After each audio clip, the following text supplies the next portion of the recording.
bird on a tree. I'm just sitting here. All the students from the research, different research subjects, and today's our speaker, Dr. Ankush Giri sir. I heartily welcome you, sir, on behalf of Yavatmal Jilla Vikas Samiti and Srimati Nankibai Wadhwani Kala Mahavidyalaya Yavatmal. I request Dr. Ankush Giri sir, who is yet, just working in a Mahila Mahavidyalaya Amravati, the Department of Music. I request to Dr. Ankush Giri sir, thus please start your lecture to us. Thank you, sir. Thank you very much, Nicholas ji. It's a great pleasure for me. और काफ़ी आनंद की बात है मेरे लिए कि वाधवानी महाविद्यालय के PhD रिसर्च सेंटर में आज मुझे एज ए गेस्ट लेक्चर के लिए बुलाया है. Thank you very much. सभी का मैं यहाँ शुक्रिया अदा करता हूँ. और जो टॉपिक है यानी PhD रिसर्च सेंटर से रिलेटेड आप सभी ने यहाँ रजिस्ट्रेशन किया है और संत गाडगे बाबा अमरावती विद्यापीठ के अंतर्गत हमें यह कोर्स वर्क पूरा करना है और उसके बाद एग्जाम रहेगी. तो सभी जो छात्र हैं तो एक अलग भाव या एक अलग जिसे हम कहेंगे कि एक सस्पेंस है, एक उत्सुकता है कि इसमें हमें क्या करना है. आगे चल के आपको PhD कोर्स वर्क कंप्लीट करने के बाद PhD करनी है. तो बेसिकली हम जो टॉपिक है यानी थीसिस राइटिंग, इसके संदर्भ में बात करेंगे. थीसिस राइटिंग यह जो टॉपिक है या जो हमें करना है तो ये इसमें कई सारे पॉइंट्स हैं और उस हिसाब से अगर हम इस पे विस्तृत एक विहंगम चर्चा करेंगे तो मुझे ऐसा नहीं लगता कि एक ही सेशन में यह हो सकता है, बट प्रयास करेंगे. तो सबसे महत्वपूर्ण बात यहाँ मैं कहना चाहता हूँ कि यहाँ मैं स्पीच नहीं दूंगा, मुझे इंटरेक्शन चाहिए, आप सभी से मुझे जुड़ना है. तो सबसे पहले मैं जानना चाहता हूँ कि किस फैकल्टी के स्टूडेंट यहाँ ज्वाइन हुए हैं. आपके सब्जेक्ट बताइए मुझे. हेलो.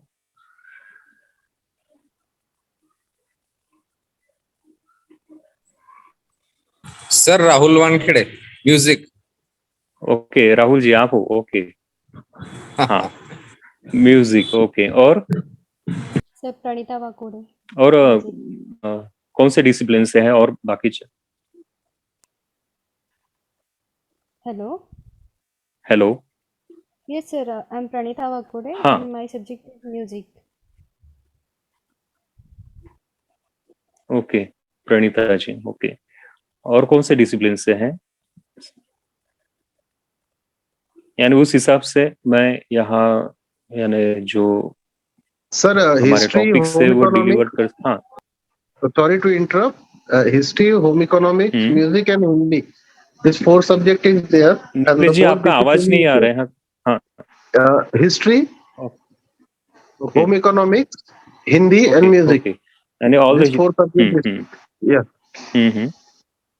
ओके ठीक है. These all subjects are very nice and interesting in the field of art and literature.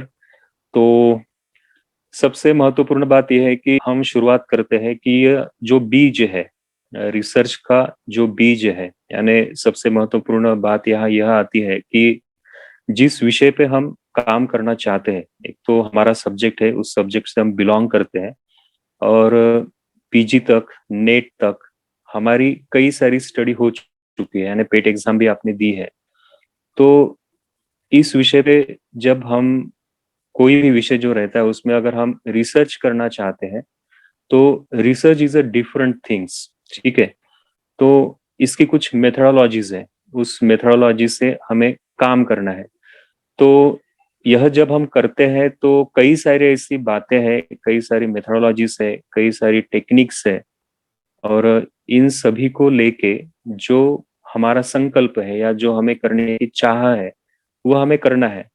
तो यहाँ एक महत्वपूर्ण बात आती है कि टॉपिक, टाइटल. अब टाइटल जो रहता है तो वह काफी गौरता से या सूक्ष्मता से हमें लेना है। इसमें कई सारी बातें होती है।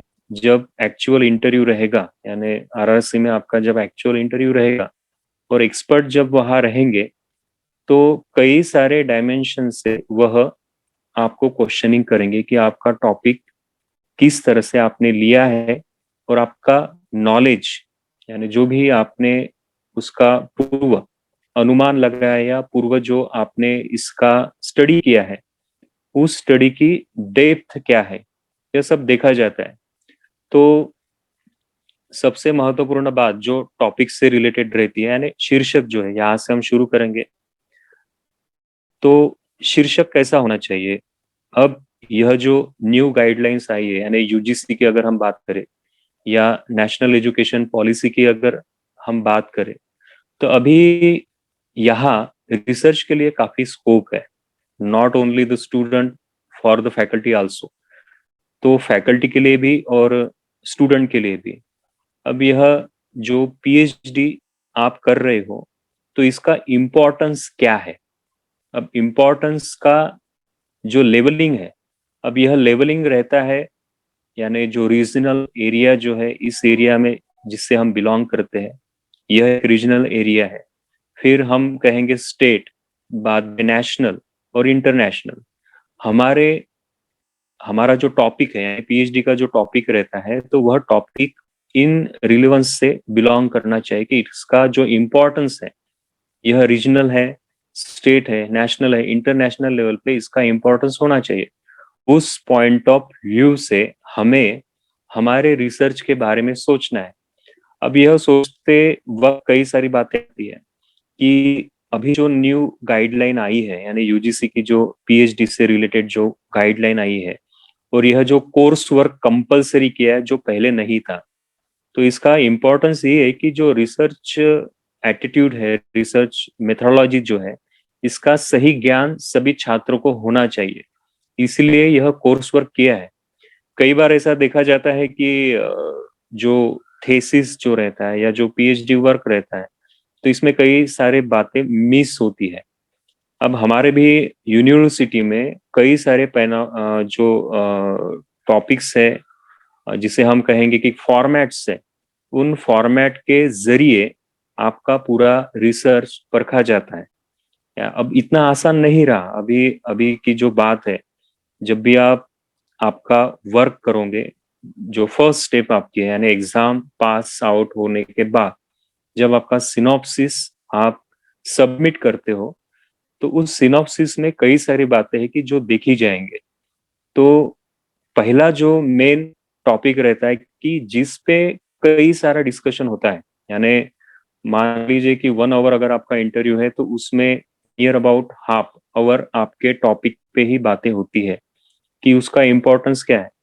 तो आपने जो भी टॉपिक लिया है, उस टॉपिक का, जैसे मैंने कहा था कि रीजनल एरिया है, स्टेट एरिया है, नेशनल और इंटरनेशनल, हमें यह पहले ज्ञात करना है कि हमारा जो टॉपिक है उसका इम्पोर्टेंस किस लेवल पे आता है, रीजनल है, स्टेट है, नेशनल है या इंटरनेशनल है। इसके बाद जो बात आती है, यह आती है सोशल। अभी सोशल रिलेवेंस को, सोशल अटैचमेंट को रिसर्च में यूजीसी ने काफी इम्पोर्टेंस दिया है। जितने भी रिसर्च अभी हो रहे हैं, उसका सोशल इम्पोर्टेंस क्या है, यह देखा जाता है। तो हमारा जो टॉपिक है, जो हमने टॉपिक लिया है, उस टॉपिक का सोशल इम्पोर्टेंस क्या है। उसके बाद महत्वपूर्ण जो बात आती है, वह है सब्जेक्ट के लिए आपका योगदान क्या रह सकता है, यानी जो रिसर्च आप कर रहे हो, उस रिसर्च का आपके सब्जेक्ट के अपडेशन के लिए क्या इम्पोर्टेंस हो सकता है। तो यह दो महत्वपूर्ण जो बातें हैं, यह जांची जाती है। तो इसमें अभी जो गाइडलाइन है, अब नई जो मेथोडोलॉजी आई है रिसर्च के संदर्भ में, इसमें सोशल इम्पोर्टेंस काफी ज्यादा महत्वपूर्ण है। जितने भी रिसर्च है, उन रिसर्च में सोशल इम्पोर्टेंस पे ज्यादा बात की जाती है। तो जैसे हम शीर्षक के बारे में कहेंगे, जो शीर्षक है, तो शीर्षक में एक सबसे महत्वपूर्ण एक फॉर्मेट का एक पॉइंट है, जिसे हम कहेंगे स्कोप एंड लिमिटेशंस। अब जो हमारा टॉपिक है, उस टॉपिक में स्कोप एंड लिमिटेशन क्या है, यह पहले हमें ज्ञात करना है। तो कई सारे छात्र जो है इसमें कई सारी गलतियां करते हैं कि जो भी टॉपिक हम लेते हैं तो उसमें जो एक एक शब्द रहता है, एक एक वर्ड जो रहता है, उसका इम्पोर्टेंस है। यानी कुछ भी हम लेके लिख नहीं सकते। यानी रिसर्च आर्टिकल ठीक है, रिसर्च पेपर में भी ठीक है, कुछ अगर कम ज्यादा हो जाता है, बट आपके पीएचडी में यह बिल्कुल ही नहीं चलेगा, क्योंकि जब आप सिनॉप्सिस सबमिट करते हो तो आपका जो टाइटल है वह रजिस्टर हो जाता है, यानी आपके नाम से वह रजिस्टर हो जाने के बाद उसमें कोई भी बदलाव भविष्य में हम नहीं कर सकते। भले ही आपके जितने भी चैप्टर्स है, सब पॉइंट्स है, यह सब आप चेंज कर सकते हो। यानी सिनॉप्सिस में जो भी आपने दिया है, आगे चल के आपको ऐसा लग रहा है रिसर्च करते वक्त कि इसमें बदलाव की जरूरत है, तो आप इसमें चेंज कर सकते हो। बट जो आपका टॉपिक है उस टॉपिक में आप चेंज नहीं कर सकते हो। इसलिए स्कोप एंड लिमिटेशन के अंतर्गत आपको आपका जो टॉपिक है यह काफी गौरता से और सूक्ष्मता से विचार करके आपको डिसाइड करना है।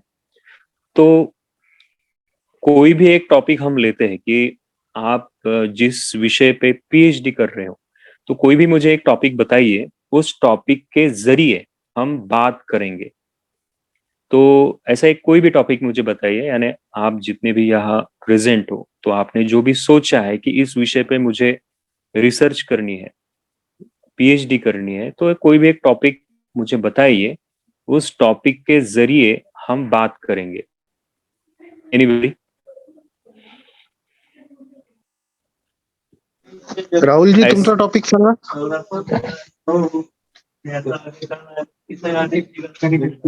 Rahul ji,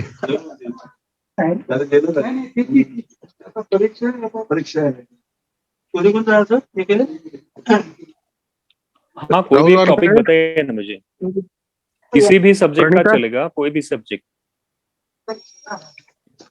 yes sir. हाँ प्रणीता जी, तुझा टॉपिक सांग ना. यानी एक्चुअली जरूरी नहीं कि वो आपका पीएचडी का ही रहेगा, कोई भी टॉपिक हम लेते हैं उस पर डिस्कस करते हैं कि उस किस तरह से स्कोप एंड लिमिटेशन में हमें उस टॉपिक के बारे में सोचना है। ओके, सो सर हम वो टॉपिक ले सकते हैं जिस पे हमारा पेपर हमने लिखा है, अच्छा, इफेक्ट ऑफ यानी म्यूजिक ऑन प्लांट्स. हाँ, जो सीड्स जो है, तो एक काफी अच्छा रिसर्च पेपर प्रणीता जी ने लिखा था। तो जैसे उस टॉपिक को लेकर अगर हम चलते हैं, तो संक्षिप्त में बताता हूँ कि जो म्यूजिक थेरेपी से बिलोंग करता है, म्यूजिक थेरेपी के कई सारे अलग अलग विषय हैं। जैसे म्यूजिक का ह्यूमन पे क्या इम्पैक्ट हो सकता है, म्यूजिक का एनिमल पे क्या इम्पैक्ट हो सकता है, और उसी तरह से म्यूजिक का जो ट्रीज है या पेड़ है या क्रॉप्स है, इन पे क्या इम्पैक्ट हो सकता है। अब यह जो टॉपिक है यह टोटली साइंटिफिकली बिलोंग करता है। तो साइंटिफिकली मेथड से अगर इसके बारे में सोचते हैं कि जैसे यह जो टॉपिक लिया था कि जो क्रॉप्स है, जो खेत में जो क्रॉप्स आते हैं, उन पे म्यूजिक का क्या इम्पैक्ट हो सकता है। तो इस बारे में अब यह जो विचार है यह काफी विस्तृत है। अब इसको हमें रिसर्च के फॉर्मेट में डालना है। जब हम रिसर्च करते हैं या पीएचडी हमें करनी है, तो अब इसको हमें संक्षिप्त में लाना है, स्कोप एंड लिमिटेशन, यानी जिसे हम कहेंगे कि व्याप्ति और मर्यादा। इसकी व्याप्ति क्या हो सकती है और मर्यादा क्या हो सकती है। तो ये तो काफी बड़ा टॉपिक है। जैसे ये जो रिसर्च पेपर किया था, तो इसमें जो गेहूं रहते हैं, तो गेहूं का जो क्रॉप्स है उस पे म्यूजिक का क्या इम्पैक्ट होता है। अब म्यूजिक के बारे में अगर हम कहें, अब इसका शीर्षक हम तय करते हैं कि खेत के जो क्रॉप्स है उन पे म्यूजिक का क्या इम्पैक्ट होता है, यह हमने एक डिसाइड किया। अब डिसाइड करने के बाद हम इसको रिसर्च के फॉर्मेट में यानी पीएचडी के फॉर्मेट में इसको कन्वर्ट करते हैं to the impact of the music on the crops. अब यह हमारी एक जिसे हम कहेंगे कि विस्तृत स्वरूप में जो विचार हमें आया था उसको हमने शीर्षक में दिया है। अब स्कोप एंड अगर मान लीजिए कि यह टॉपिक हमने लिया है, the impact of the music on the crops. अब इसके स्कोप एंड लिमिटेशन कैसे हो सकते हैं कि इम्पैक्ट ऑफ म्यूजिक, अब यह हमने शुरुआत की है। अब म्यूजिक यह जो है, तो म्यूजिक में कई सारे अलग अलग फॉर्म्स है, अलग अलग फॉर्म्स है, जैसे क्लासिकल म्यूजिक है, लाइट म्यूजिक है, फोक म्यूजिक है, वेस्टर्न म्यूजिक है, ऐसे कई सारे अलग अलग फॉर्म है। अब जैसे मान लीजिए कि यह जो टॉपिक है हमने फाइनल किया, अब इसका हम सोशल और जो सब्जेक्टिव है उसके बाद जैसे मैंने कहा था regional, state, national, international level पे इसका इंपॉर्टेंस देखते हैं। अब इसका अगर हम इंपॉर्टेंस देखें तो यह सब्जेक्ट इंटरनेशनल सब्जेक्ट है, क्योंकि यह जो क्रॉप्स है, यह क्रॉप्स पूरे वर्ल्ड में सभी जगह लिए जाते हैं। अब इसका जो इंपॉर्टेंस रहेगा यह इंटरनेशनल लेवल से यह टॉपिक शुरू हो रहा है। रीजनल भी इंपॉर्टेंस है, स्टेट का भी है, नेशनल का भी है और इंटरनेशनल। अब इंटरनेशनल सब्जेक्ट जब बन जाते हैं तो उनके जो चैप्टर बनेंगे, तो वह चैप्टर जैसे नेशनल लेवल पे उसका इंपॉर्टेंस क्या रहेगा, स्टेट लेवल पे क्या रहेगा और रीजनल लेवल पे। अब यहाँ स्कोप एंड लिमिटेशन की अगर हम बात करते हैं तो हमने जो शब्द लिया है द इम्पैक्ट ऑफ म्यूजिक। अब म्यूजिक के बारे में, अब जैसे इम्पैक्ट तो यह शब्द बराबर है यानी प्रभाव हो रहा है। अब यहाँ हमने म्यूजिक सब्जेक्ट लिया। अब म्यूजिक सब्जेक्ट लिया तो जैसे मैंने कहा कि यहाँ कई सारे फॉर्म्स है, जैसे अलग अलग, जैसे मैंने बताया कि क्लासिकल म्यूजिक है, वेस्टर्न म्यूजिक है, लाइट म्यूजिक है, फोक म्यूजिक है। तो यहाँ हमें पर्टिकुलर जाना पड़ेगा कि हमें कौन सा म्यूजिक है जिसका इम्पैक्ट जो क्रॉप्स है उस पे हमें करना है। अब यहाँ जो काम आता है, जो इसमें रिसर्च में आता है, रिव्यू ऑफ लिटरेचर, यानी आपको मालूम होगा रिव्यू ऑफ लिटरेचर। अब रिव्यू ऑफ लिटरेचर यानी क्या कि इस संदर्भ में पूरे वर्ल्ड में यानी जो आपका सब्जेक्ट है, अब यह इंटरनेशनल सब्जेक्ट है इसलिए मैंने इंटरनेशनल जो इस पे विचार हुए हैं या रिसर्च पेपर आए हैं, रिसर्च हुआ है, एक्चुअल एक्सपेरिमेंट हुआ है, तो वह किस तरह से हुआ है और उसके रिजल्ट क्या मिले हैं, यह पहले हमें देखना होगा। अब इस विषय पे कई सारे रिसर्च पूरे वर्ल्ड में हो रहे हैं और हो चुके हैं। अब जब हम यह देखते हैं तो पहला जो महत्वपूर्ण टॉपिक आता है कि डेटा कलेक्शन। तो हमें पहले डेटा कलेक्ट करना है कि यह हमने सोचा है कि impact of music on the crops. तो इसके संदर्भ में जितने भी रिसर्च हुए हैं, जितने भी पब्लिकेशन हुए हैं, जितने भी पेपर पब्लिश हुए हैं, जितने भी साइंटिस्ट है, रिसर्च इंस्टीट्यूट है, गवर्नमेंट की कई सारी वेबसाइट्स है यानी नेशनल इंटरनेशनल लेवल पे जिन्होंने इस पे काम किया है, तो आपका पहला काम यह है कि यह डेटा आपको पहले संकलित करना है। यह संकलित करने के बाद किस दृष्टिकोण से इस विषय पे काम हुआ है, तो हम देखेंगे कि जनरली वेस्टर्न में इस पे काफी काम हो चुका है यानी इंटरनेशनल लेवल पे कि क्रॉप्स पे म्यूजिक का इम्पैक्ट क्या होता है।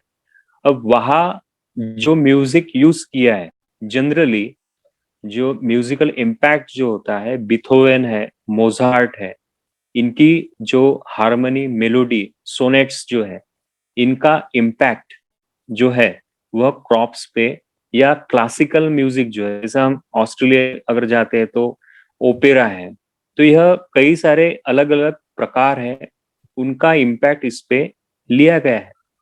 तो यह हमें पहले डेटा कलेक्ट करना है। डेटा कलेक्ट करने के बाद उन्होंने क्या किया है यह देखना है, कौन सा म्यूजिक लिया है यह देखना है। अपार्ट फ्रॉम दिस, इसके बाद जो हमारा सब्जेक्ट है, जहां हम बिलोंग करते हैं, यानी जैसे हम इंडिया से बिलोंग करते हैं, तो इंडियन म्यूजिक का क्रॉप पे क्या इम्पैक्ट होता है, इस पे किसी ने काम किया है क्या? अब यह अगर हमें देखना है तो जैसे आपको मालूम होगा, शोध गंगा यह वेबसाइट है, यानी जितने भी रिसर्च इंडिया में हो चुके हैं, यानी जितनी भी यूनिवर्सिटीज है, उन यूनिवर्सिटी में आपके सब्जेक्ट से रिलेटेड, जैसे म्यूजिक है, होम इकोनॉमिक्स है, इंग्लिश है, जो भी सब्जेक्ट है, उन सभी सब्जेक्ट के जितने भी रिसर्च हो चुके हैं, यानी पीएचडी जिसे हम प्रबंध कहेंगे, उसका पूरा ब्यौरा जो है वह उस वेबसाइट पे दिया गया है। तो जैसे हम बुक्स देखे, वेबसाइट देखे, इंस्टीट्यूशनल रिकॉर्ड्स देखे, जितने भी रिसर्च पेपर पब्लिकेशन हो चुके हैं वह भी देखे, अब यह सब आपको आसानी से मिल जाते हैं। तो यह देखने के बाद फिर इस पे इंडिया में कौन से पीएचडी हो चुके हैं, यानी किन्होंने पीएचडी की है, वह भी आपको देखना है। यानी पीएचडी करते वक्त आपको यह सभी जो मैंने बातें कही है यह जांचना है आपको। यानी जो शोध गंगा मैंने कहा है, उस शोध गंगा पे जाके आपके सब्जेक्ट से रिलेटेड कोई पीएचडी हो चुकी है क्या। कई बार ऐसा देखा जाता है कि जो टॉपिक हमने लिया है बिल्कुल उसी टॉपिक पे ऑलरेडी पीएचडी हो चुकी है, तो ऐसी जो पीएचडी रहती है यह एक्सेप्ट की नहीं जाती। अगर मान लीजिए कि आपने कोई टॉपिक लिया है, आपने काम भी शुरू कर दिया आपका, और जब आपने शोध गंगा पे देखा तो आपको दिखाई देता कि हरियाणा में किसी छात्र ने या किसी फैकल्टी ने इस ऑलरेडी काम किया है इसी सब्जेक्ट पे जो आप लेना चाहते, तो यह एक्सेप्ट नहीं होता। यानी आपको, यानी आपका जो थेसिस है उसमें रिव्यू ऑफ लिटरेचर में यह सभी रेफरेंस देने पड़ते हैं कि किस बुक में, किस शोध प्रबंध में, किस रिसर्च पेपर में, किस वेबसाइट में। और दूसरी एक महत्वपूर्ण बात जो मैं कहना चाहता हूं कि यहाँ विकिपीडिया के रेफरेंस चलते नहीं। थेसिस में विकिपीडिया के रेफरेंस आप नहीं ले सकते। तो यह सब हमने देखा। अब जो टॉपिक हमने लिया है उस टॉपिक के अंतर्गत, जैसे मैंने कहा था कि स्कोप एंड लिमिटेशंस के अंतर्गत हम जा रहे हैं, तो एक सब्जेक्ट लिया है और सब्जेक्ट लेने के बाद हमें क्या करना है यह मैं आपको बता रहा हूँ। समझ में आ रहा है मैं क्या कह रहा हूँ, या अगर नहीं समझ में आ रहा है तो बताइए, थोड़ी अलग तरह से मैं बताऊंगा। आप सभी को समझ में आ रहा है? जी हो सर।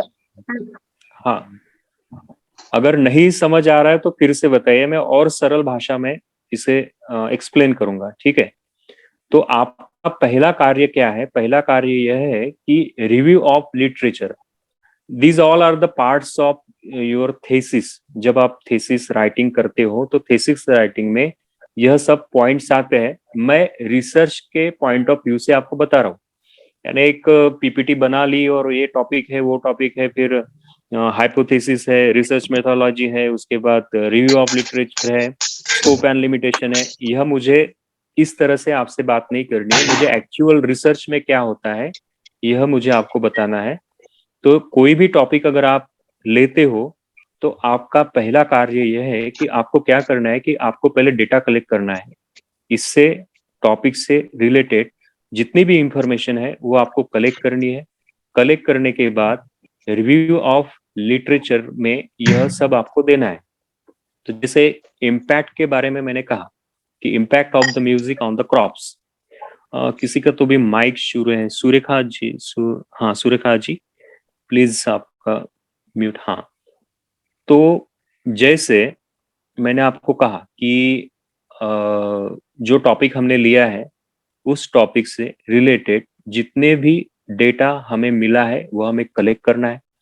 कलेक्ट करने के बाद हमें गौरता से उसे पढ़ना है कि जो टॉपिक हमने लिया है उस टॉपिक से यह बिलोंग करता है। तो मान लीजिए कि impact of the music on crops, इससे रिलेटेड आपको कई सारे रिसर्च पेपर मिले और 2-3 थेसिस मिल गए कि जिन्होंने क्या किया। जैसे मान लीजिए कि जम्मू कश्मीर है, गुजरात है, हरियाणा है या पंजाब है, तो पंजाब में किसी फैकल्टी ने यह इस पे काम किया है, the impact of music on the crops, ठीक है? बट उन्होंने क्या किया है कि उन्होंने जो रीजन है यानी रीजनल एरिया जो है, रिसर्च एरिया जो है, वह पंजाब लिया है। पंजाब का कोई भी एक प्रांत, जिस प्रांत में जो क्रॉप्स आ रहे उस क्रॉप पे म्यूजिक का इम्पैक्ट।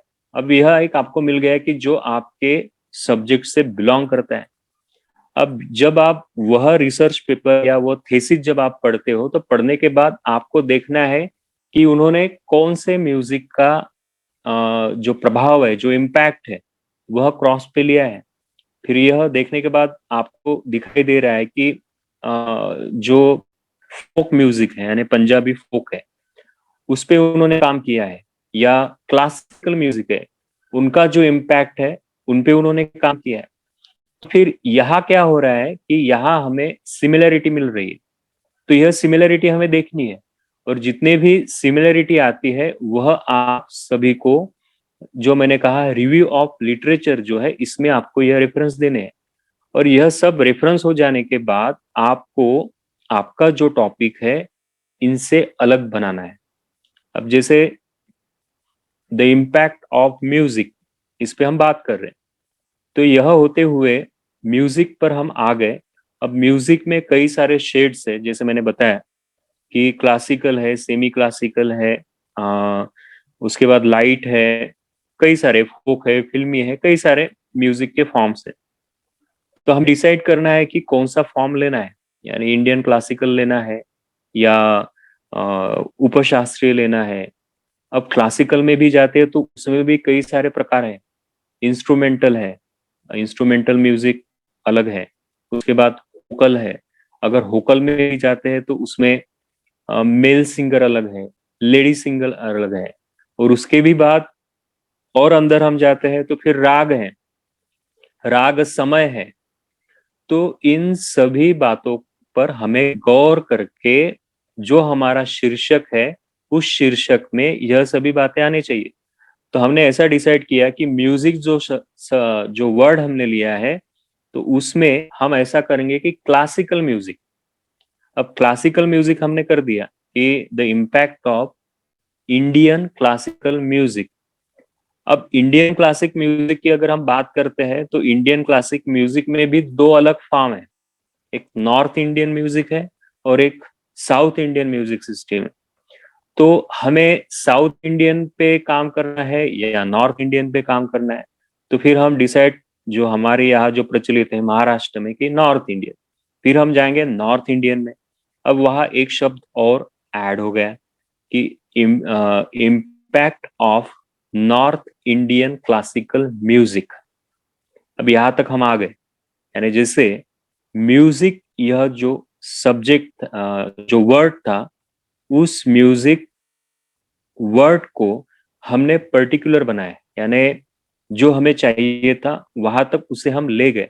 तो जैसे नॉर्थ इंडियन क्लासिकल म्यूजिक, अब नॉर्थ इंडियन क्लासिकल म्यूजिक तक हम आ गए।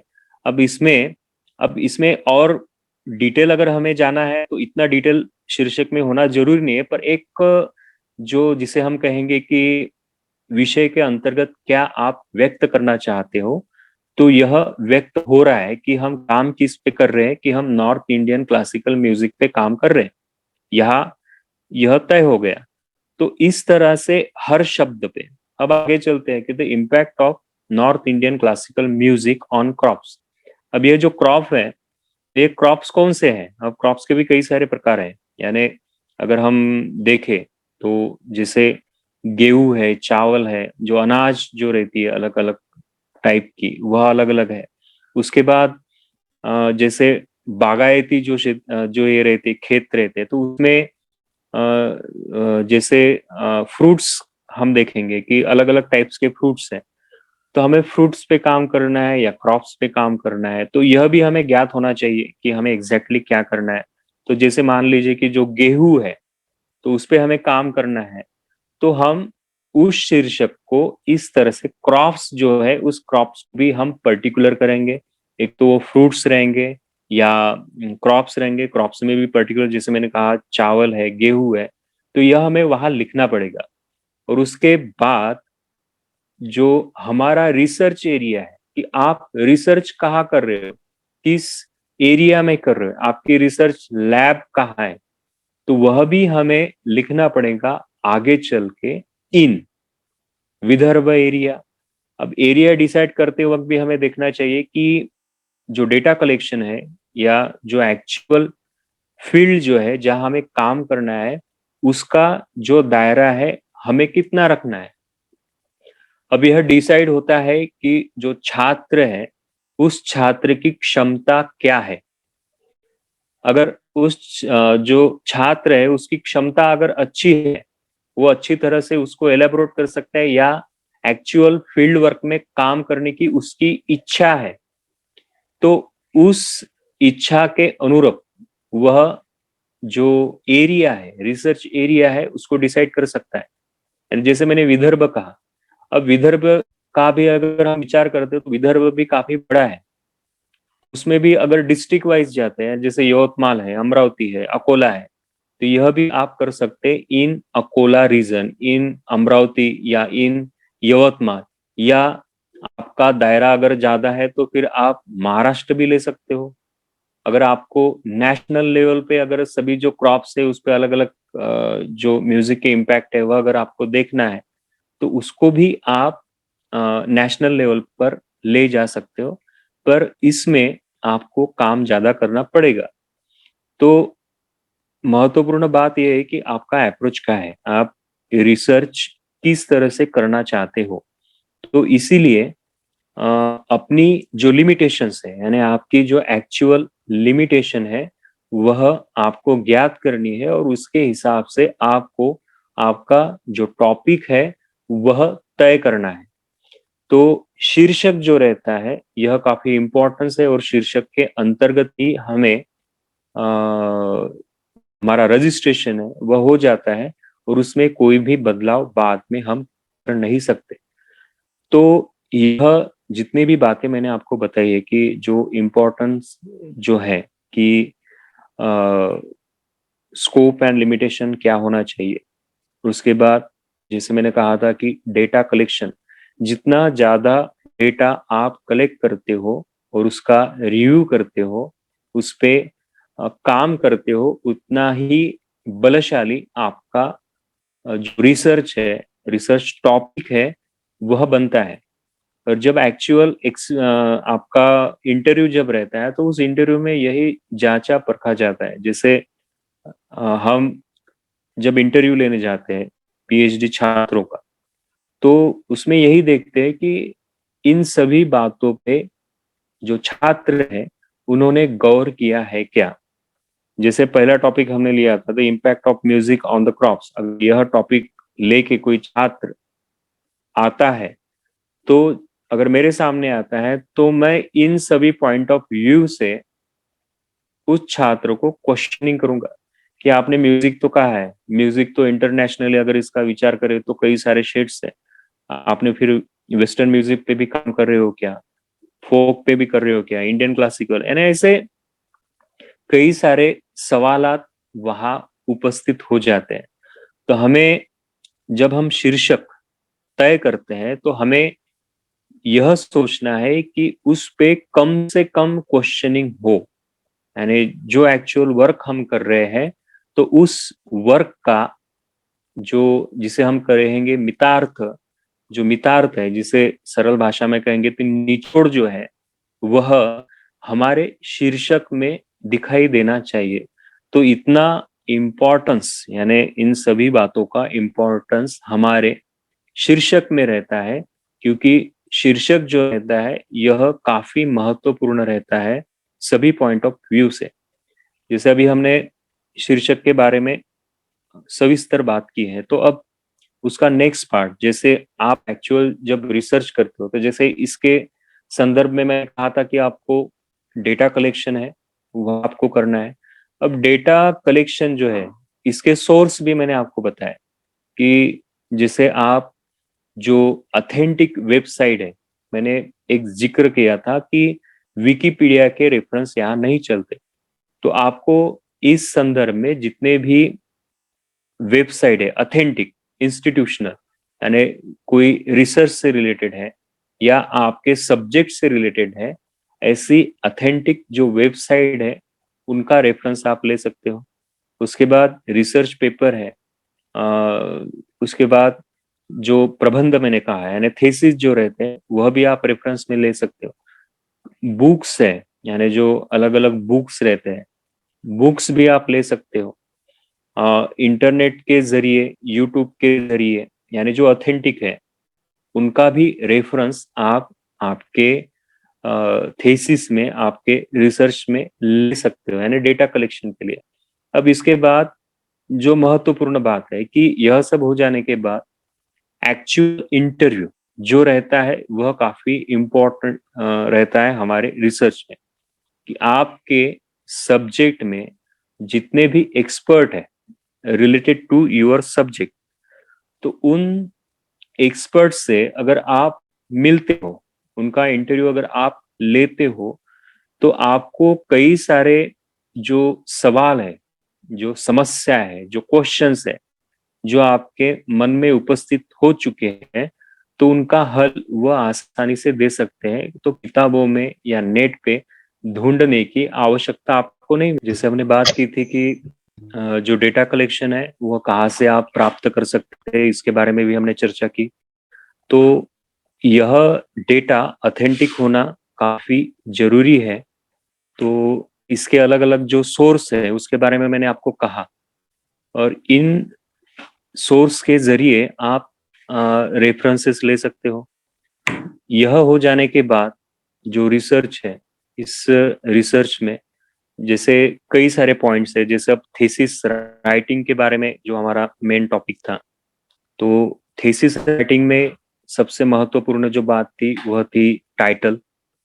टाइटल किस तरह से हमें डिसाइड करना है इसके बारे में मैंने आपको बताया। अब इसके बाद जब थीसिस शुरू हो जाता है तो आपके रिसर्च की जो पहली स्टेप्स है थीसिस के पहले, वह रहती है सिनॉप्सिस यानी आपके रिसर्च का, आपके थीसिस का एक लघु प्रबंध जिसे हम कहेंगे, एक संक्षिप्त जो ब्यौरा रहता है, जिसके जरिए आपका रजिस्ट्रेशन होता है। उस रजिस्ट्रेशन के लिए प्राइमरी लेवल पे हमें सिनॉप्सिस तैयार करना पड़ता है। अब सिनॉप्सिस में जैसे मैंने कहा था कि पहले शीर्षक है, शीर्षक के बाद जो फैकल्टी रहती है, अब इसका फॉर्मेट दिया गया है यानी पीएचडी रिसर्च सेंटर जो है संत गाडगे बाबा अमरावती यूनिवर्सिटी का, तो उन्होंने इसका एक जो फॉर्मेट है यानी टाइटल पेज किस तरह से होना चाहिए, जिसमें जो छात्र है, छात्र का नाम है, उसके बाद उसका डेजिग्नेशन है, क्वालिफिकेशन है, किस रिसर्च सेंटर से जुड़े हैं उस रिसर्च सेंटर का नाम, उसके बाद गाइड है, गाइड का नाम, गाइड का क्वालिफिकेशन, जो कॉलेज है या जो रिसर्च सेंटर है उसका नाम। तो यह सब इसमें इम्पोर्टेंस है जो हमारा शीर्षक जो रहता है उसमें, शीर्षक पेज जिसे कहेंगे फ्रंट पेज। उसके बाद में जो पेज रहेगा तो वो रहेगा सर्टिफिकेट यानी प्रमाण पत्र जिसे हम कहेंगे। यह जो प्रमाण पत्र जो रहता है यह गाइड का रहता है, कि गाइड ऑथेंटिक करके देता है कि यह रिसर्च जो छात्र है यह कर रहा है और यह सब जांचा परखा है। यानी जैसे मैंने आपको कहा था कि सब हमने देखा है, यानी रिव्यू ऑफ लिटरेचर के जरिए जैसे मैंने कहा था कि इस पे किसी भी यूनिवर्सिटी में काम नहीं हुआ है और यह जो सब्जेक्ट है यह अलग है। तो इसका प्रतिपादन जो रहता है यह इस जो प्रमाण पत्र रहता है इसमें रहता है। उसके बाद सेल्फ डिक्लेरेशन रहता है, जो छात्र है, जो संशोधक है, उसका सेल्फ डिक्लेरेशन सेकंड पेज पे, यानी जो पहला हो गया जो सर्टिफिकेट है गाइड का, उसके बाद सेल्फ डिक्लेरेशन रहता है, उसमें भी यह देना पड़ता है। और यह हो जाने के बाद जैसे आपका मनोगत रहता है कि आप इस विषय के बारे में क्या सोचते हो, या इस विषय का जो बीज है आपके मन में किस तरह से आया और इसका इम्पोर्टेंस क्या है। अब इम्पोर्टेंस के बारे में मैंने कहा था, सोशली है, सब्जेक्टिव है, उसके बाद रीजनल, स्टेट, नेशनल, इंटरनेशनल, इसके बारे में लिखना है। इसमें हमारी बायोग्राफी नहीं लिखनी है, यानी जनरली कई सारे स्टूडेंट लिखते हैं कि यहाँ से मैंने शिक्षा ली या मेरे घर में ऐसी मुझे शिक्षा मिली या सो ऑन। तो यह हमें नहीं लिखना है, इसमें केवल हमारे सब्जेक्ट के बारे में लिखना है। और उसके बाद जब आता है कि इसकी इंट्रोडक्शन जो रहता है, जिसे हम प्रस्तावना कहेंगे, प्राक्कथन कहेंगे, तो यह देना है। और यह देने के बाद उसके बाद आएगा अनुक्रमणिका। ये आप सब नोट कर लीजिए। तो अनुक्रमणिका जो है यानी इंडेक्स जो रहता है, तो इंडेक्स में हमें देना है कि जैसे जो मैंने पहले कहा था, यानी जो सर्टिफिकेट्स है, डिक्लेरेशन है, इंट्रोडक्शन है, जिसे हम प्रस्तावना प्राक्कथन कहेंगे, तो इसके जो पेज नंबर रहते हैं इसको आपको रोमन में देना है, टिल अप टू इंडेक्स तक यह सब रोमन में रहेंगे। और यह भी हमें जो हमारा इंडेक्स रहता है उसमें हमें देना है, यानी गाइड सर्टिफिकेट, सेल्फ डिक्लेरेशन, जो ऋण निर्देश है, उसके बाद जो प्राक्कथन है, तो यह सब आपको रोमन वर्ड में देना है। यह देने के बाद इसके बाद शुरू होता है विषय प्रवेश। अब विषय प्रवेश जो है कि इस विषय के संदर्भ में, जिसे हम कहेंगे कि एम्स एंड ऑब्जेक्टिव जो रहते हैं, इसका उद्देश्य क्या है, जो हम रिसर्च कर रहे हैं इसका उद्देश्य क्या है, यह हमें लिखना है। अब जब हम उद्देश्य लिखते हैं तो इसको पैराग्राफ फॉर्म में हमें नहीं लिखना है, टेबुलेट फॉर्म में लिखना है, नंबर 1, नंबर 2, नंबर 3। अब यह नंबर 1, नंबर 2, नंबर 3 जो रहते हैं, तो टिल अप टू मैक्सिमम जो रहेंगे वह 7 तक रहेंगे, मिनिमम 3 रहेंगे। 3 से 7 तक यह जो है एम्स एंड ऑब्जेक्टिव जो रहते हैं हमें लिखना है। यह जो है तो काफी डिसाइड करके, विचार करके ही लिखना है, क्योंकि इसी के आधार पे आगे चल के अलग अलग जो पॉइंट्स आते हैं, जिसमें रिसर्च मेथोडोलॉजी है, रिसर्च मेथोडोलॉजी के अंतर्गत इसको किस तरह से ढालना है यह मैं बताऊंगा। और हाइपोथेसिस है, हाइपोथेटिकल जो स्टेटमेंट रहते हैं जिसे हम परिकल्पना कहते हैं, इसका भी रिलेशन जो है वह एम्स एंड ऑब्जेक्टिव से रहता है। यह हो जाने के बाद जैसे स्कोप एंड लिमिटेशन मैंने कहा है, स्कोप एंड लिमिटेशन का भी लिंक जो है वह एम्स एंड ऑब्जेक्टिव से रहता है। यानी एम्स एंड ऑब्जेक्टिव जो है यह सभी जो फॉर्मेट रिसर्च का है उससे रिलेटेड है।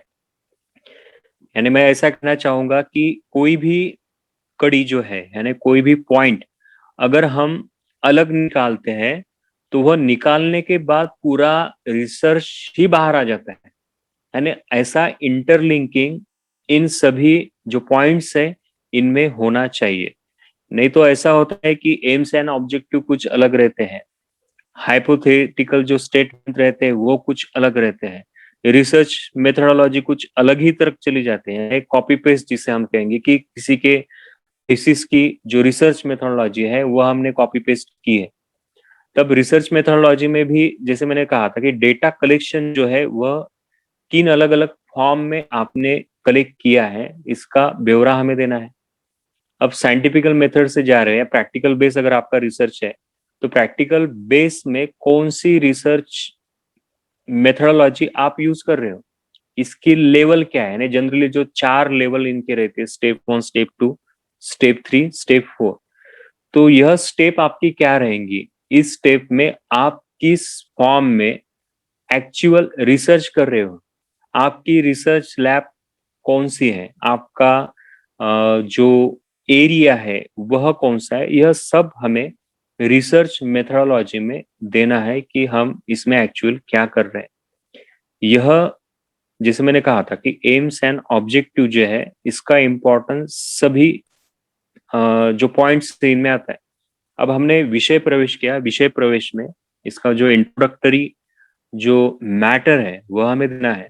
और वह मैटर हो जाने के बाद हमें एम्स एंड ऑब्जेक्टिव देने हैं, यानी जो रिसर्च है उसका उद्देश्य क्या है, इसके बारे में देना है। और जो जैसे मैंने आपको कहा था कि यह न्यूमेरिकल यानी टेबुलेट फॉर्म में number 1, number 2, number 3 till up to 7, ठीक है, यह हो गए।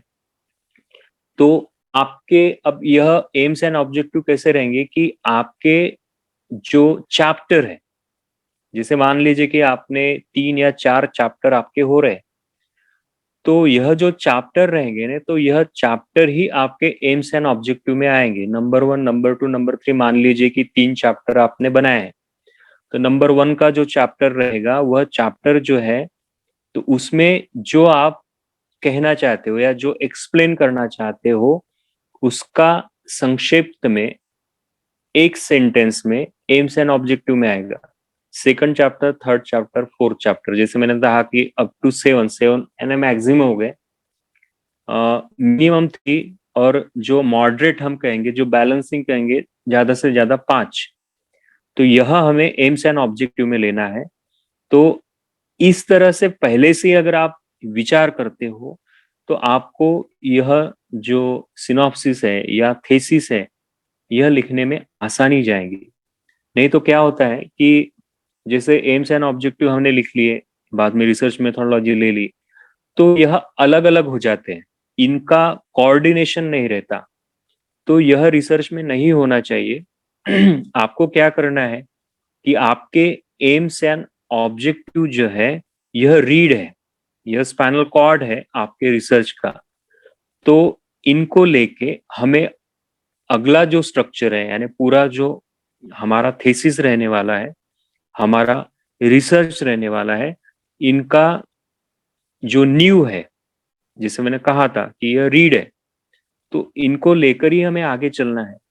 अब यह होते हुए हमारे जो एम्स एंड ऑब्जेक्टिव है, इसका फ्यूचर क्या रहेगा, यानी जिन एम्स एंड ऑब्जेक्टिव के हिसाब से अगर हम एक्चुअल रिसर्च करते हैं तो इसका पूर्वानुमान क्या रहेगा।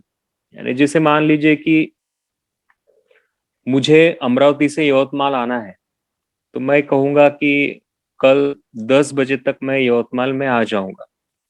अब यह क्या हो गया कि यह हो गया हाइपोथेटिकल स्टेटमेंट, जो फ्यूचर है। मैंने तय किया कि मुझे यवतमाल जाना है, कल सुबह 10 बजे वहां वाधवानी कॉलेज में मुझे पहुंचना है। तो यह हो गया हाइपोथेटिकल स्टेटमेंट।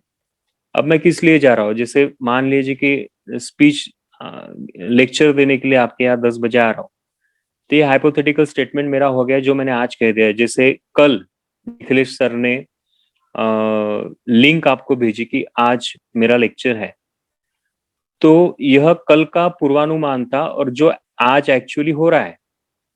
तो ऐसे ही हमारे रिसर्च में है कि रिसर्च में हमें क्या करना है कि जो एम्स एंड ऑब्जेक्टिव है उसके हिसाब से हमें पूर्वानुमान लगाना है कि फ्यूचर में हमें परिणाम क्या प्राप्त हो सकते हैं। तो यह जो परिणाम है जो आपने लगाया है, एक तो वह वैसे के वैसे ही मिलेंगे, अदरवाइज यह कुछ अलग भी आ सकते हैं। यानी जैसे कल 10 बजे मुझे यवतमाल आना है, तो 10 बजे का टाइम है, यवतमाल आना है, और मान लीजिए कि 10 के बजाय मैं 9:30 को ही यवतमाल आ गया या 11 बजे आ गया, तो फिर क्या हो गया कि परिणाम बदल गए। मैंने डिसाइड किया था 10 बजे आऊंगा, बट टाइम चेंज हो गया। उसके बाद मैंने डिसाइड किया था कि निखिलेश सर के कार से मैं जाऊंगा, पर निखिलेश सर सवेरे 5 बजे निकल गए, तो मैं मेरी खुद की कार लेके आ गया। तो ये क्या हो गए, ये चेंज हो गए। तो यही जो चेंज है, जो एक्चुअल हम रिसर्च करते हैं, तो उसमें आते हैं, डेफिनेटली आते हैं कि जितने भी एम्स एंड ऑब्जेक्टिव आपने लिए हैं उनका पूर्तता वैसे की वैसे ही रिजल्ट में नहीं हो सकती। एक दो जो पॉइंट है वो कम ज्यादा हो सकते हैं। तो यही पूर्वानुमान जो है, जिसे हम हाइपोथेटिकल स्टेटमेंट कहेंगे, हाइपोथेसिस कहेंगे, परिकल्पना कहेंगे, मराठी में गृहीतक कहेंगे, तो यह हमें लिखने हैं। पर यह जब हम लिखते हैं तो जैसे मैंने कहा था आपको कि जो एम्स एंड ऑब्जेक्टिव आपने लिखे हैं, उन्हीं एम्स एंड ऑब्जेक्टिव का भविष्य का जो कथन है वह आपको परिकल्पना में करना है। ये आपको समझ में आ गया है हाइपोथेटिकल स्टेटमेंट क्या होते हैं? यानी कई सारे छात्र जो रहते हैं इनको हाइपोथेसिस में ही काफी दिक्कतें जाती है, यानी वो लिख नहीं पाते। तो हाइपोथेटिकल स्टेटमेंट किस तरह से हमें लिखने हैं, तो यह बात आपको समझ में आ गई? आ गई सर। ओके, तो जैसे मैंने कहा था एम्स एंड ऑब्जेक्टिव, और उसके बाद हाइपोथेटिकल स्टेटमेंट किस तरह से होने चाहिए यह भी मैंने बताया। और हाइपोथेटिकल यानी एम्स एंड ऑब्जेक्टिव, उसके बीच में आता है रिसर्च मेथोडोलॉजी, और उसके बाद हाइपोथेटिकल स्टेटमेंट। ये जो रिसर्च मेथोडोलॉजी है यह डिसाइड करती है कि आपके एम्स एंड ऑब्जेक्टिव हाइपोथेटिकली किस तरह से हो सकते हैं। यानी जैसे मैंने कहा था कि ये सब लिंक है, यानी ये जो रिसर्च मेथोडोलॉजी है पूरी लिंक है। तो अगर इस तरह से हम सोचते हैं तो हमारा जो रिसर्च है वह प्रॉपर होता है, अदरवाइज यह प्रॉपर नहीं रहेगा। यानी एम्स एंड ऑब्जेक्टिव अलग है, रिसर्च मेथोडोलॉजी कुछ तो भी अलग है, हाइपोथेटिकल स्टेटमेंट कुछ तो भी अलग है। तो ये तीनों भी ऐसे जुड़े हुए हैं, यानी जो एम्स एंड ऑब्जेक्टिव हम लेते हैं उन एम्स एंड ऑब्जेक्टिव को रिसर्च मेथोडोलॉजी में जब हम फॉर्म करते हैं, उस पे कार्य करते हैं, तो उसका भविष्य क्या हो सकता है यह परिकल्पना में आता है। और यह जो परिकल्पनाएं है, हाइपोथेसिस है, वह भी हमें नंबर के फॉर्म में लिखना है, नंबर 1, नंबर 2, नंबर 3। अब यह हो जाने के बाद जैसे मैंने कहा था स्कोप एंड लिमिटेशन, जिसके बारे में हमने पहले ही चर्चा की, काफी विस्तृत चर्चा की। तो यह स्कोप एंड लिमिटेशन आपको लिखना है। अब स्कोप एंड लिमिटेशन में आपको क्या लिखना है कि जो बातें शीर्षक में नहीं आ सकी, यानी मान लीजिए कि अगर आप सभी बातों को लेके अगर टाइटल बना रहे हैं तो वह टाइटल काफी लंबा चौड़ा हो रहा है, तो आपने उसको आपका विषय समझने योग्य बनाया है, पर बनाने के बाद भी आपको ऐसा लगता है कि कई सारी ऐसी बातें हैं कि जो हमें यहाँ समझाना जरूरी है। तो जो बातें आपको समझाना है, जैसे हमने म्यूजिक है, नॉर्थ इंडियन क्लासिकल म्यूजिक, ऐसा वहां कहा था। अब नॉर्थ इंडियन क्लासिकल म्यूजिक में मान लीजिए कि आपने ध्रुपद लिया है, ख्याल लिया है, तराना लिया है, तो यह जो और भी इसके सब पॉइंट्स आते हैं यह आपको स्कोप एंड लिमिटेशन में लिखने हैं कि यह जो रिसर्च है, इस रिसर्च में म्यूजिक की अगर बात करें तो म्यूजिक में दो ध्रुपद जो शैली है, अब ध्रुपद शैली में भी जो अलग अलग जो बानियां आती है, जो घराने आते हैं, उनमें कौन से घराने आपने लिए हैं, तो ऐसा सूक्ष्म लेवल पे सभी जो ब्यौरा है वह आपको स्कोप एंड लिमिटेशन में देना है। यह जो स्कोप एंड लिमिटेशन है, मैंने होता क्या है कि जैसे मैं भी जब एक्चुअल रिसर्च सिनॉप्सिस जब आते हैं तो देखता हूं, तो पहले शीर्षक देखता हूं, और शीर्षक देखने के बाद जो स्कोप एंड लिमिटेशन दिए हैं वह देखता हूं। वह देखने के बाद मेरा विचार क्या होता है उस सब्जेक्ट के प्रति यह सोचता हूं, और स्कोप एंड लिमिटेशन और शीर्षक को मिला के जो सब्जेक्ट है वह परिपूर्ण हो रहा है क्या, या जो रिसर्चर है जो व्यक्त करना चाहता है वह यहाँ व्यक्त हो रहा है क्या, यह हम देखते हैं। यानी जो एक्सपर्ट कमिटी जो रहती है यह इन बातों को देखती है। तो आपके सभी बातें महत्वपूर्ण है, यानी एक भी बात ऐसी नहीं है कि जो महत्वपूर्ण नहीं है, जिसे हम सभी बातें देख रहे हैं। तो आपके शीर्षक को लेके स्कोप एंड लिमिटेशन काफी महत्वपूर्ण है। तो इतना डिटेल हमें वहां लिखना है, जो भी बातें ऐसे कि जो शीर्षक में व्यक्त नहीं हुई है वह सभी बातें हमें स्कोप एंड लिमिटेशन में देनी है। यह हो जाने के बाद जैसे हमने देखा है AIIMS, objective, research methodology, hypothesis देखा है, स्कोप एंड लिमिटेशन हमने देखा है कि स्कोप एंड लिमिटेशन तक हम आ गए। अब आने के बाद यहाँ से जो दूसरी बात है, यानी रिसर्च फॉर्मेट में यह इम्पोर्टेंस बातें हैं। इसके बाद जैसे मैंने कहा था कि जो रिव्यू ऑफ लिटरेचर है, यानी रिव्यू ऑफ लिटरेचर में आपको क्या देना है यह मैंने पहले ही बताया है। जब शीर्षक हम तय कर रहे थे तो शीर्षक के अंतर्गत रिव्यू ऑफ लिटरेचर में जितने भी रिसर्च हो चुके हैं या जिससे रिलेटेड जो बुक है, जो ऑथर है, जो रिसर्चर है, उन सभी का ब्यौरा हमें रिव्यू ऑफ लिटरेचर में देना है। तो यह सभी बातें अभी देखी जाती है, यानी अमरावती यूनिवर्सिटी में यह सभी बातें जांची जाती है। जब आप आपका सिनॉप्सिस देते हो, अगर मान लीजिए कि आपने उसमें रिव्यू ऑफ लिटरेचर नहीं दिया तो फिर आपके करेक्शन के लिए भेजा जाता है, यानी जितने भी पॉइंट इसमें मिस रहेंगे या इससे जुड़ नहीं रहे हैं, यानी जो भी रिसर्च आपने किया है, एम्स एंड ऑब्जेक्टिव अलग हो गए, हाइपोथेटिकल स्टेटमेंट अलग हो गए, रिसर्च मेथोडोलॉजी कुछ अलग ही जा रही है। अब ये कब होता है कि इसकी मालूमात अगर नहीं है, किस फॉर्म से हमें रिसर्च करना है, तो यह सब एक एक श्रृंखला है जो जुड़ी हुई है। अगर हम योग्यता से विचार करते हैं और पहले से ही डिसाइड करते हैं या पहले से ही हमारे मन में यह जो फॉर्मेट मैंने आपको बताया है यह प्री प्लान्ड रहता है, तो आपको रिसर्च में काफी आसानी होगी। अब यह सब जो पॉइंट्स मैंने आपको कहे हैं यह आपको शुरू में ही देने हैं, यानी जो सिनॉप्सिस आप बनाएंगे या आगे चल के थीसिस में अगर आप काम करते हो, तो जैसे रिव्यू ऑफ लिटरेचर तक मैंने आपको बताया है। अब यह हो जाने के बाद आपका एक्चुअल जो सिनॉप्सिस है या जो थीसिस है उसके जो चैप्टर है वह चैप्टर शुरू हो जाते हैं, यानी यह आपको पहले देना है। यह देने के बाद चैप्टर 1, चैप्टर 2, चैप्टर 3 जितने भी रहेंगे, अब उसका भी डिवीजन है वह किस तरह से होना चाहिए। अब चैप्टर का जो डिवीजन रहता है वह इस हिसाब से होना चाहिए कि आपका जो रिसर्च है उसकी पार्श्वभूमि, यानी उसका पार्श्व क्या है, यह पहले चैप्टर में एक्सप्लेन होना चाहिए। फिर ऐसे करते करते हुए तीसरे या चौथे चैप्टर में जो आपका एक्चुअल रिसर्च है, यानी एक्चुअल जो टॉपिक है उसका जो रिसर्च है या उसके जो अनुमान है या जिस पे आप काम करना चाहते हो उसका पूरा ब्यौरा आपके तीसरे या चौथे चैप्टर में आना चाहिए। और लास्ट में अब यह सब अब इसके चैप्टर के बारे में आपके जो गाइड है यह आपको काफी अच्छी तरह से गाइड करेंगे।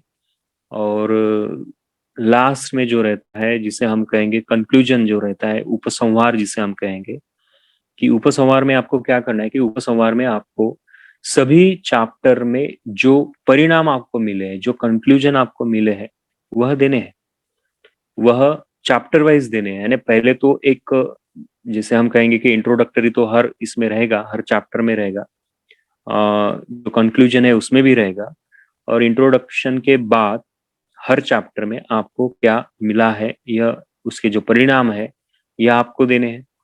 यह देने के बाद अगर वहां कुछ सजेशंस आते हैं, आपको लगता है कि कुछ ऐसे सजेशन है जो आपके एक्चुअल रिसर्च से आपको मिले हैं, तो वह सजेशन भी आप दे सकते हो।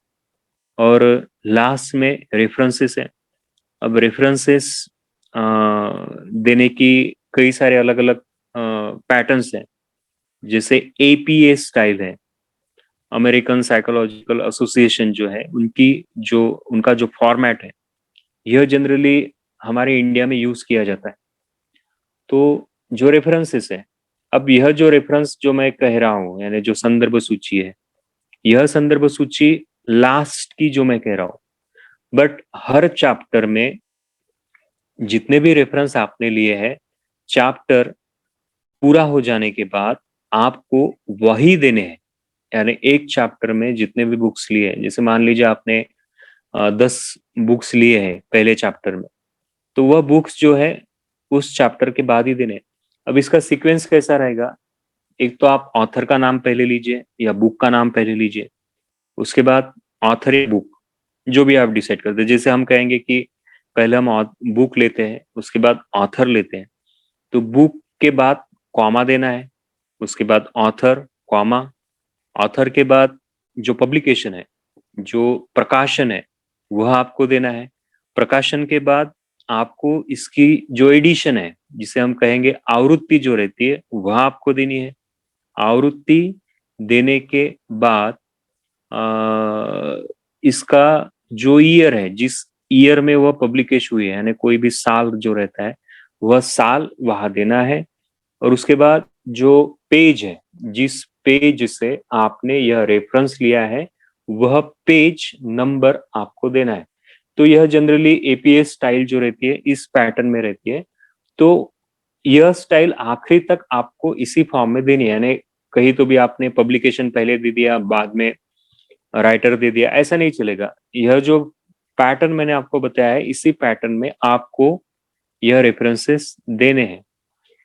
अब यह चैप्टर वाइज भी आएंगे, और लास्ट में जितने भी बुक्स आपने यूज किए हैं, उन सभी बुक्स का, रिसर्च पेपर का। अब इसमें एक बात आपको करनी है, यानी जो अभी एडवांस में जो चलती है, कि जैसे बुक्स है, बुक्स का रेफरेंस पहले दीजिए। उसके बाद रिसर्च पेपर है या थीसिस है, उसका रेफरेंस दीजिए। यानी अलग अलग कीजिए, बायफरकेट कीजिए। एक ही इसमें सब कुछ मत दीजिए, यानी बुक्स दे रहे हो, उसके बाद वेबसाइट के आप लिंक दे रहे हो, या बीच में ही यूट्यूब आ रहा है, ऐसा हमें नहीं करना है। हमें क्या करना है, हमें पहले पूरे बुक्स देने हैं। बुक देने के बाद जो थीसिस है, जिनके रेफरेंसेस आपने लिए, वो थीसिस आपको देने हैं। थीसिस देने के बाद आपको देने हैं जो रिसर्च पेपर है। उसके बाद इंटरनेट से जो आपने लिया है, इंटरनेट में भी जो ऑथेंटिक वेबसाइट है, यानी जो इंस्टीट्यूशनल वेबसाइट रहती है, वह। उसके बाद यूट्यूब रहेगा, कोई तो भी, यानी जो भी आपने नेट से लिया है, उसके अलग, यानी ऐसे अलग अलग आपको उसके विभाग करने हैं, पार्टीशन करना है, और उस पार्टीशन के हिसाब से आपको यह रेफरेंस देने हैं जो लास्ट में आते हैं। तो यह जो हो चुका है, यानी रेफरेंस तक हम आ गए। और उसके बाद में परिशिष्ट करके एक पार्ट है।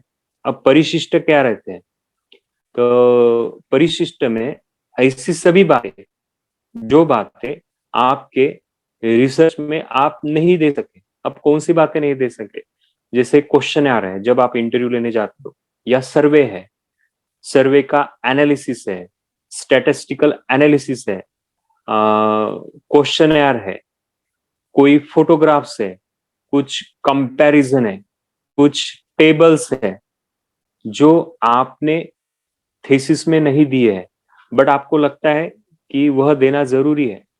तो वह सभी जो फोटोग्राफ्स है, टेबल्स है, क्वेश्चनर है, जो कुछ भी है, वह सब आप परिशिष्ट में दे सकते हो। तो यह जो अलग अलग पॉइंट्स हैं, इन सभी पॉइंट्स को मिला के अपना जो थीसिस है, यह बनता है। और पहले से अगर आप डिसाइड करते हो, अब रेफरेंस लेने की भी अगर बात करें, तो रेफरेंस जो रहते हैं, तो आपने कहीं से भी रेफरेंस लिया है, वो आपने कॉपी किया, पेस्ट किया। पेस्ट करने के बाद वहां आपको नंबर देना है, ऊपर देना है नंबर 1, जैसा पहला रेफरेंस आ गया नंबर 1। और नंबर 1 करके जब आप चैप्टर के बाद रेफरेंस दे रहे हो, तो नंबर 1, और जैसे मैंने एपीएस स्टाइल में जैसे आपको कहा था, वह आपको रेफरेंस देने हैं। उसके बाद मान लीजिए आगे चल के नंबर 2 नंबर का आपने रेफरेंस दिया है, तो नंबर 2, और फिर यहाँ नंबर 2 पे वही रेफरेंस आएगा। तो इस तरह से आपको रेफरेंस देने हैं। आपको सिनॉप्सिस में भी इसी तरह के रेफरेंसेस लगेंगे अगर आप देते हो। और इसमें भी एक महत्वपूर्ण बात जो आती है, वो है प्लैगरिज्म।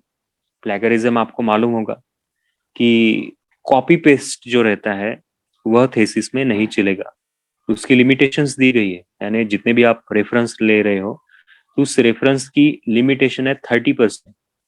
यानी मान लीजिए कि आपने 100 पेज लिखे हैं, तो 100 पेज में 30%, यानी मैक्सिमम कह रहा हूं मैं, 30% मैक्सिमम आप, यानी 30 पेज आप रेफरेंसेस दे सकते हो, यानी कॉपी पेस्ट जिसे मैं कह रहा हूं। और 70% जो है आपका खुद का एक्सप्लेनेशन रहेगा। तो इस हिसाब से हमें जाना है। मिनिमम कितना भी चलता है, यानी आपने 5% भी रेफरेंसेस लिए तो भी चलेंगे। तो इसलिए ज्यादा से ज्यादा रेफरेंस के पीछे मत लगिए। अब रेफरेंस दे रहे हो तो उसको प्रॉपरली रेफरेंस में लीजिए, उसका नाम दीजिए। ऐसा मत कीजिए कि किसी बुक का पैरा आपने कॉपी किया, पेस्ट किया, पर रेफरेंस नहीं दिया। यह प्लेगरिज्म में जाता है। और उरकुट नाम का सॉफ्टवेयर है, उसका रिपोर्ट भी आपको देना पड़ता है। यानी जब आप आपका रिसर्च वर्क करते हो, सिनॉप्सिस, तो ठीक है, सिनॉप्सिस में प्लेगरिज्म का रिपोर्ट देने की जरूरत नहीं, पर जब आप थेसिस सबमिट करते हो तो थेसिस में प्लेगरिज्म का रिपोर्ट आपको देना कंपलसरी है। तो उसके लिए जो ऑथेंटिक वेबसाइट है, जैसे हमारे विद्यापीठ में भी लाइब्रेरी में यह सॉफ्टवेयर है, उरकुट नाम का सॉफ्टवेयर है, उसमें आपकी सॉफ्ट कॉपी आप डाल दीजिए। डालने के बाद जितने भी आपने जिसे हम कहेंगे कॉपी पेस्ट किया है, जिसके रेफरेंसेस आपने नहीं दिए हैं, तो वह सब रेड में आ जाता है और उसका परसेंटेज आ जाता है कि कितना परसेंट मैटर आपने विदाउट रेफरेंस प्लेगरिज्म के अंतर्गत लिया है। तो वहां काफी दिक्कत आती है। यानी कई सारे छात्र क्या कर देते हैं कि कॉपी पेस्ट कर देते हैं विदाउट एनी रेफरेंसेस, और देने के बाद पूरा काम हो जाता है, पूरा थेसिस हो जाता है, और जब प्लेगरिज्म का रिपोर्ट लाने जब जाते हैं तब दिक्कतें आती है कि 50%, 60%, 70% तक पूरा रेड आ जाता है। तो इसीलिए पहले से ही हमें इस बात पे काफी गौर करना है कि कृपया कॉपी पेस्ट मत कीजिए। अपने लैंग्वेज जो है, अपना खुद का जो विचार है, वही विचार आप आपके रिसर्च में एक्सप्लेन कीजिए। क्योंकि रिसर्च का जो मंत्र जिसे मैं कहूँगा वह यही है कि जितनी सच्चाई से, प्रामाणिकता से, ऑनेस्टली आप वह कार्य करते हो, उतना ही वह सराहनीय हो जाता है, उसको एप्रिसिएशन मिलता है। अब हमने इतने सारे थीसिस देखे, इतने सारे थीसिस जांचे हैं, हाथ में लेते ही इंट्रोडक्टरी जो रहता है वो पढ़ने के बाद ही हमें मालूमात हो जाती है कि इसकी सच्चाई क्या है, यानी कितनी ऑनेस्टली यह कार्य हुआ है। तो इसीलिए आप सभी से, यानी अभी यानी मैं पहले से कहता हूं कि इस बात पे आप ख्याल रखिए कि प्लेगरिज्म मत कीजिए, कॉपी पेस्ट मत कीजिए। अपनी खुद की जो लैंग्वेज है उस लैंग्वेज में लिखिए। और दूसरी जो बात है कि थीसिस बड़ा होना चाहिए, कोई जरूरत अंकुश नहीं। जी, हाँ, माफी चाहता हूँ, थोड़ा बीच में हाँ, डिस्टर्ब कर रहा हूँ। अभी लास्ट के 5 मिनट्स रह गए हैं, ओके, तो अभी मैं एक आ गया कंक्लूजन। हाँ, मतलब नेक्स्ट सेशन में भी हम कंटिन्यू कर सकते हैं, हाँ, ठीक मतलब है ना। किसी और दिन मीटिंग का ये करके। ओके, ओके, ओके, आप तो कंक्लूड ठीक कीजिए है। ना। हाँ, तो कहने का तात्पर्य मेरा यही था कि प्लेगरिज्म के बारे में सोचिए और उसी तरह से उसको अब सच्चाई से वह कीजिए। और आप सभी को मैं शुभकामनाएं देता हूँ और होप्स कि मैंने जो कुछ भी यहाँ कहा, आपसे वार्तालाप की, आपके रिसर्च में उपयुक्त रहेगी। Thank you so much. Nikhilesh ji. हाँ, थैंक यू अंकुश जी। हाँ। एक्चुअली आपका परिचय मैं शुरुआत में इसलिए नहीं दिया हूँ कि एक कलाकार का या फिर एक रिसर्चर का या फिर एक गाइड का परिचय उसके व्याख्यान से ही होता है, इसलिए मैंने आपके परिचय में शुरुआत में कुछ नहीं कहा। लेकिन आप संत गाडगे बाबा अमरावती विश्वविद्यालय के जो फिलहाल में गाडगे बाबा अमरावती विद्यापीठ में शुरू हुई है सीबीसीएस में, उसमें भी आपका बहुत बड़ा योगदान रहा है और आगे भी रहेगा।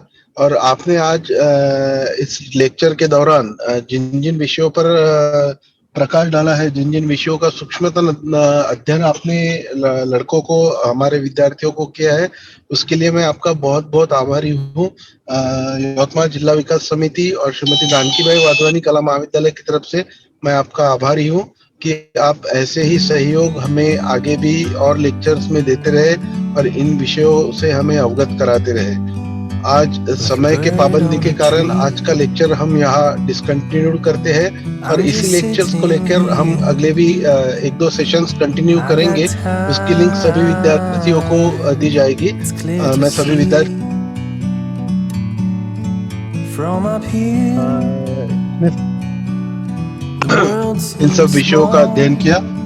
उसके बाद इन सब बातों का जिनकी वजह से हम एक दूसरे को सुन पा रहे हैं अपने अपने जगहों पर रहकर, ऐसे डॉक्टर सिद्धार्थ जादव, इनका भी मैं आभारी हूँ कि आप इन सभी चीजों को इतनी सहूलियत से कर रहे हो। रिसर्च गाइड डॉक्टर रश्मि गदरे और डॉक्टर सुरेखा मंत्री, आपका भी मैं आभारी हूँ कि आप इस सेशन में हमसे जुड़े रहे। अंकुश जी की आज्ञा से यह आज का लेक्चर यहाँ पर समाप्त हुआ, ऐसा मैं जाहिर करता हूँ। Thank you so much. Thank you very much. go and take a step back to see the truth around you. From a distance you can tell